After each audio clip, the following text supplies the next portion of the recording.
And welcome, ladies and gentlemen, to another exciting episode of the Vinnie Eastwood Show, broadcasting on AmericanFreedomRadio.com for your listening pleasure. Tonight, we have a woman who does not work construction, although her name would suggest it. It's Angela Forman from the Gourmet Soap Kitchen in Wagga Wagga, named after the mating call of a cane toad. Wagga Wagga. Welcome to the show. Hi, Vinny. How you going? Nice to talk to you online, on radio. It's been a couple of years. What's it been, 1.5 years, 2 years? It has been, and we have been enjoying your soap products ever since. It's funny, my wife was just saying, hey, Vinny, we're about to run out of Angela's wonderful soap. Package ready to go off because you can't live without it. Yeah. I mean, you got to stay clean. Especially if your job is to deal with the filth of society. So, speaking of which, there's been a long time between shows with you, and we have one segment here to run a brief catch-up. What would you like to talk about today? First of all, I don't know if you want to fill people in on what happened with my daughter's chemical poisoning with the Department of Education in Australia, which we talked about is probably the same in New Zealand because they seem to follow each other. But my daughter Bridget was poisoned by school cleaning chemicals, and still after I proved it to them, showed them the MSDSs and everything else, they're still using it. And we've been waiting now, it's now the end of the term, the school term, and we're still waiting to get into school because she's developed such a sensitivity after 3 years that she can no longer enter the school without having an anaphylactic-like reaction to these extreme chemicals you're talking about. Chemicals that form formaldehyde when they come into contact with water or sweat. So that's what children are exposed to. So why they haven't done anything, we don't know. But yeah, I'm still fighting it, and not just for me, but for other parents. What's the source of this chemical contamination? Well, the source, do you want to know? Well, Joss Cleaning Chemicals bring in these chemicals to Australia. They buy them from somebody, and I'll name them. They're Joss. They can do whatever they like, but I'm naming them. They have most of the contracts for all the cleaning of all the schools in Australia, and they also have other subsidiary companies that they claim aren't theirs, but they actually, anyway, that's another story for another day. But they insist on bringing these chemicals that are really toxic to children, and even though I've proved it, they're still using them. And the education department, I go from the minister back to the principal, back to the education director, and they keep sending me around. And regardless of what I say or what I've proved, they're still using them on children in schools. So you were asking what the reason why they wouldn't take them out is. I would say that obviously some company has made a lot of money off of putting it in the schools, and they don't want their money to be taken away. Isn't that pretty straightforward? Yeah, that sounds like what I thought, but then they could use a cheaper alternative, but they still insist on using this other one that is toxic and banned in most of the world. Why would they do that? I don't know, Vinny. We know a lot about what's going on in the world at the moment. Well, if a company wants to make a profit, it's at its best advice not to sell its products as cheap as it possibly can. It's supposed to sell them for what people will pay for them. Yeah, that's probably right. But the fact is that I proved that they were toxic. Not by me. I proved by their own MSDSs that they produce formaldehyde in the classroom, and they still insist on using it, which is my biggest question as to why. And so I don't know. Avoiding liability, perhaps. A lot of children have gotten sick over the years, and suddenly they'll have somebody to blame and or sue or hold responsible for it. Yeah, no, or they just go, oh, we didn't know. You'd think that my logical thing as a parent would be that they would say, oh, we didn't know. Well, okay, we'll change it, but they're still using those same chemicals, which makes me wonder exactly what their agenda is. You know? Well, I think it goes far deeper. As I dig, it goes far deeper than that. Logic as a parent is probably not a whole lot of use here. Logic of a psychopath, on the other hand. Exactly. Psychopath is what I'm stating, that I think they're psychopaths, but, and they can say what they like, but I can prove they're psychopaths, because you'd think that 2 years ago, after I brought all the information to them, they would do something about it, and there are cheaper alternatives for them as well, and they could do it, but they still insist on using this terrible toxins in the schools. But there's not too much development on this story. It's simply just going through this long, drawn-out process, isn't it? Mm-hmm. And children are sick, and people don't know why the children are sick at the schools. They think that they've got flus, they think they've got depression, anxiety. Then you go into the unflue gas heating. The whole thing, to me, it's a soft kill, but that's my opinion. I'm not stating that's a fact, but my opinion is it's a soft kill. And it gets sick. Maybe the best target is not the people who could technically have the authority to remove the chemicals, but your target should probably be the parents whose children are currently affected by said chemicals, and getting them on side and then making some kind of big group effort to expose this and hold these people to account. It's funny, because I go through the same thing as you, is that I've tried to do that, and parents saying, "You're doing a great job, Angela. I really appreciate it. Keep it up." But they don't do anything. They don't go down and get the MSDSs. They don't pursue what I've, given the information, go down and ask for them.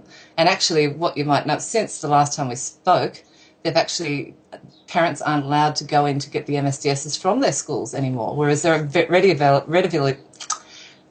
available to fire brigades and ambulance and all that sort of stuff if something happens.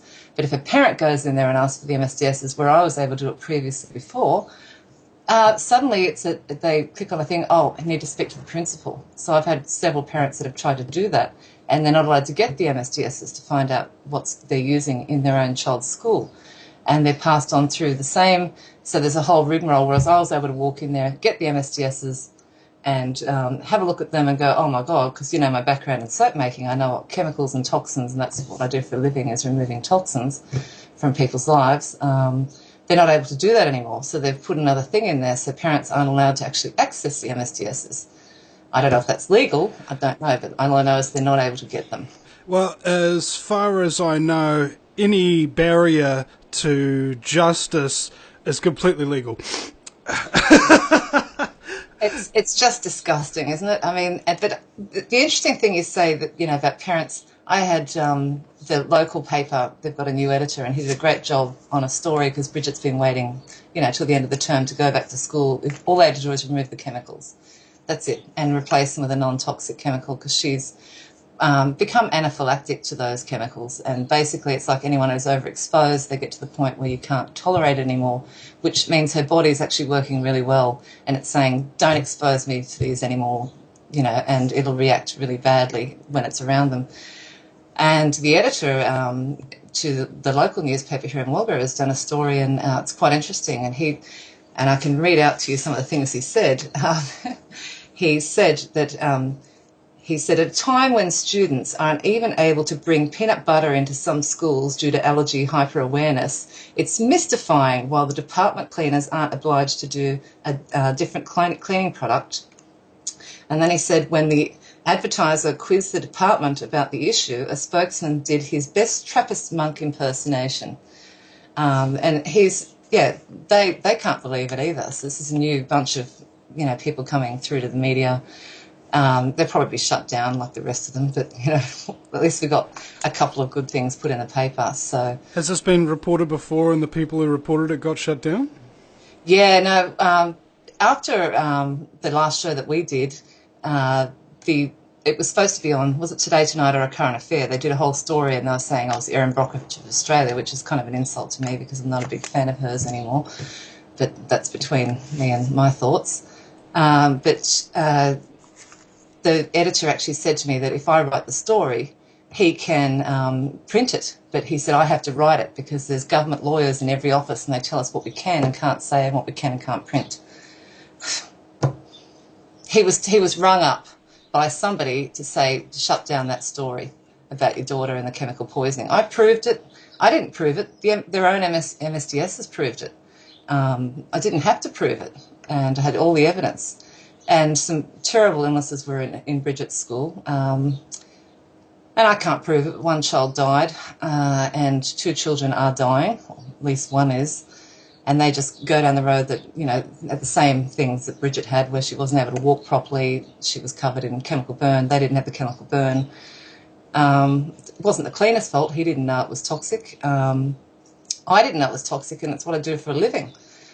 So, yeah, I'm calling out. I'd like all the parents to go down to their school and demand the MSDSs, because to just sit back and say, well, Angela will do it, that's not enough. We need multiple people to come down and say, what are you using in my child's school? But the interesting thing was that I got lots of good comments after that story, but other people said, oh, who does she think? Does she think she's special because she could go down and spray her child's desk with vinegar? She thinks she's special. And I'm like, what? Your child is sitting there at that desk exposed to those chemicals, but they just don't get it. It's like I don't know, a bit more about the blindness. People just don't get it. They don't. Well, I don't know. In today's society, it pays to never underestimate people's ignorance. I know. It's unbelievable, isn't it? No, it's totally believable if you've watched television or listened to talk radio in the last 10 years on the mainstream spectrum. It's like, yeah, I understand. To me, it was shocking, because I thought I'd go to the education department and I'd show them. It took me 2.5 years to work out what was wrong. And that's what I do for a living, is toxic-free living. And when I finally found the MSDSs, someone said, go down to the school, get the MSDSs. I thought they'd go, oh, my God, Angela, let's remove them. But as you know, I copped it. And they'd say to me, have you got deep pockets if you want to sue us? And I had these evil, horrible people at the head of the education department. I can't really understand their mental thinking, but they're psychopathic as far as I'm concerned. And you had the other women standing around saying, why don't we use vinegar? Why don't we use natural cleaners? Why don't we use it? And they just, no, you've got to, prove it. That's what they say to me. Prove it, Angela, prove it. And Peter Brabham was and I'll name him on radio, was the educational regional director at the time, and he just tried to destroy me, and I ended up nearly having a nervous breakdown trying to deal with it. But since then I've gotten stronger, so I'm able to take the fight on again. And Bridget wants to go to school. She's in year 7 now. Well, she hasn't been able to attend school, but she's in year 7 now, and she wants to go to school, and she's really smart, Well, it sounds exactly like you're dealing with a psychopath, because that's how they operate. It's like, no, this wall of denial, and then this wall of revenge and consequences for taking them on. All right, it's almost like they're trying to cast a circle of painful protection around them to shield themselves from anybody doing anything to them or with them that they don't want. And, it will destroy you going head-to-head with these people every single time. Every single time. I have never seen anybody take these kind of people head-on who hasn't suffered immense amounts of anxiety or trauma or financial stress or having problems with their kids and goodness knows what. These scum destroy lives on a professional level. Psychopaths, that's what they do. They love it. And they don't get it when you tell them. And I just thought I'd go to them and show them and say, oh, look at these, and prove it, Angela. I said, no, I don't have to prove it. It's right there. And they kept on, prove it. And I'm just like, just disgusting. And to me, my personal opinion, and they can take me to court over it, I don't really give a stuff anymore because I'm going to win. And I'm not after any compensation, never was. All I want is the chemicals removed, not only for my own child, but for other children. And they just don't want to do it. And that makes me wonder what on earth is the agenda behind it. And I started digging into the backgrounds and who imports the chemicals, and I found out who imports them. So you start digging, and then you find out a whole lot of other stuff. Once you start unpeeling the onion, it gets deep and it goes back to the same people. You know how it works, Vinny. Yeah, it's called fractal scumbaggery. Everything's a holographic projection of everything else. So it doesn't matter what kind of scumbaggery you start researching into. As soon as you start looking into it, you'll start to see the exact same patterns and the exact same sociopathic criminal psychopaths coming into view.